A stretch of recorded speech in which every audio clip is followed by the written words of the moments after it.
في مباراة تحبس الأنفاس. الحمد لله الأهلي يفوز ب3 نقاط مهمين جدا في مشوار الدوري. مباراة سيئة جدا، مش ده الأهلي يا كابتن عماد النحاس، مش دي خطتك اللي احنا متعودين عليها في 3 مباريات اللي فاتوا. انت نازم نفس اللعيبة بس ليه مش الهجوم؟ مفيش ضغط عالي ليه؟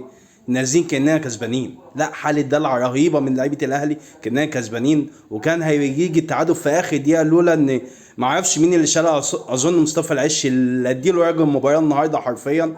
الاهلي محتاج دفاع، محتاج وقفه مع النفس. المباراتين اللي جايين مش سهلين، كنت هتضيع من ايدك النهارده نقطتين في اخر دقيقه لولا رحمه ربنا سبحانه وتعالى بجماهير الاهلي. لا، لازم وقفه نلحق نفسينا. الحمد لله كسبنا، فاضل 6 نقاط، الموضوع مش سهل. والحكم ايه؟ الحكم ده اي فاول الاهلي ما بيحسبش، كورنر للاهلي يحسبها ضربه مرمى. ايه ده؟ اي حاجه لامام عاشور اللي كان سيء النهارده جدا ما يحسبش. لازم وقفه.